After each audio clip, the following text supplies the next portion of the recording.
ওই কথা বলা নিশ্চিত করেন যে আপনারা প্রকৃত আমাদের আজকে মূলত শাহবাগ আসার বিশেষ কারণ হলো আমরা এর আগেও বেশ কয়েকটা আন্দোলন করেছি।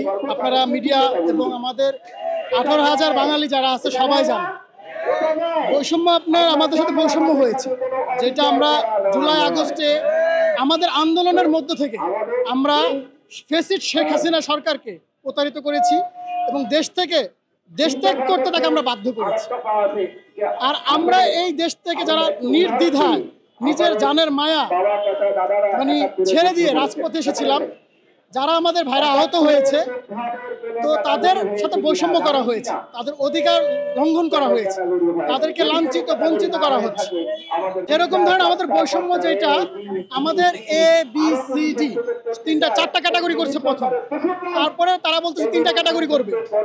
তো ABC 3টা ক্যাটাগরি করেছে, তারা এতে আহতদের রেখেছে, যাদের অঙ্গহানি হয়েছে তাদেরকে, বিতে রেখেছে তাদেরকে যারা আপনার গুরুতর আহত, আর শীতে এরকম আহত আছে যে যাদের বিভিন্ন অঙ্গহানি হয়েছে, চোখ নাই কিন্তু সে শীতে পড়ে গিয়েছে। তো আমরা পর্যবেক্ষণ করে দেখলাম সিভিল সার্জনের অফিস হোক বা ডাক্তারের ব্যাপার হোক, ওখানে অবহেলা আছে। আর তাদের অবহেলার কারণে আমাদের অসংখ্য ভাই, গুরুতর আহত ভাই সি ক্যাটাগরিতে পড়ে গিয়েছে। তো আমাদের যত আহত ভাই আছে যারা এতে বা বিতেও আছে, আমাদের সমস্ত আহত ভাইয়ের একটাই চাওয়া, একটাই দাবি, আমাদের সবাইকে 2টা ক্যাটাগরির মধ্যে রাখতে হবে। ক্যাটাগরি থাকবে 2টা, A এবং B। এতে থাকবে অঙ্গহানি ভাইয়েরা, বিতে থাকবে যারা গুরুতর আহত হয়েছে, বাকি যারা আছে তারা। কিন্তু সরকার থেকে বা অন্যরা বলতেছে সি ক্যাটাগরিতে যারা আছে তাদেরকে সরকারি চাকরির প্রাধান্য দেওয়া হবে। আমাদের প্রথম আন্দোলনটা ছিল কেন? আমরা আন্দোলনটাই করেছিলাম কোঠা বিরুদ্ধে।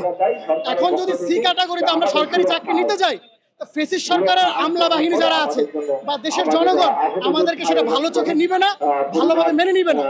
সেই ক্ষেত্রে আমরা সি ক্যাটাগরিটাই চাই না, আমরা সরকারি চাকরি চাই না। আমরা চাই আমাদেরকে 2টা ক্যাটাগরিতে রাখা হবে। আমাদের এতে যে ভাইয়েরা আছে অঙ্গহানি যাদের, তারা এতে থাকবে। বিতে যারা আছে, যারা গুরুতর আহত, সিতে যারা আছে মূলত সবাইকে বিতে নিয়ে আসবে। এতে যারা আছে তাদেরকে এককালীন 20 লাখ টাকা দেওয়া হবে, মাসে 20,000 টাকা ভাতা দিতে হবে। আর বাকি যত গুরুতর আহত ভাই আছে তারা থাকবে বি ক্যাটাগরিতে, তাদের আপনার 10 লাখ টাকা আপনার মাসে এককালীন দিতে হবে, মাসে 15,000 টাকা ভাতা দিতে হবে। এই দাবি নিয়ে আজকে আমরা রাজপথে আসছি এবং আমাদেরকে ডিজিটাল আইনের সুরক্ষা দিতে হবে। আমাদেরকে অধিকার দিয়ে আমরা চাই ওনার জবান, ওনার ওয়াদা, উনি যেন আমাদেরকে আমাদের অধিকার দিয়ে উনি যেন এটা রক্ষা করেন। যাই হোক, আমরা এখানে এসেছি আমরা কয়েকটা প্রতিবাদ জানানোর জন্য, আমাদের 3 দফা প্রতিবাদ জানানোর জন্য আসছি। আমরা এই প্রতিবাদটা সুশৃঙ্খল ভাবে জানাবো। আমাদের প্রতিবাদ হলো এই যে বৈষম্য চলবে না। আমরা কোঠা চাই না, আমরা কোঠা চাই, আমরা কোঠা চাই না, আমরা বৈষম্য চাই, আমরা বৈষম্য চাই না।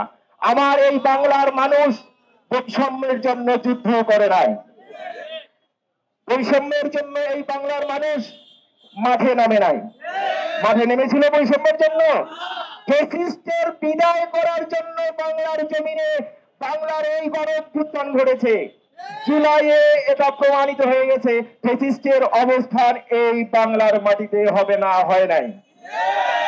যারাই ফ্যাসিস্টের সহযোগী হবে, আমি মনে করব আমাদেরকে তারা বিতাড়িত করার জন্য, আমাদেরকে বিশৃঙ্খলা সৃষ্টি করার জন্য চেষ্টা চালানো যাচ্ছে। আজকে মূলত আমাদের কর্মসূচি হলো যে আজকে আমরা শাহবাগ থেকে আমাদের অবস্থান কর্মসূচি এখান থেকে, এরপরে আমরা এখান থেকে আপনার মুক্তিযোদ্ধা বিষয়ক মন্ত্রণালয়ে যাব।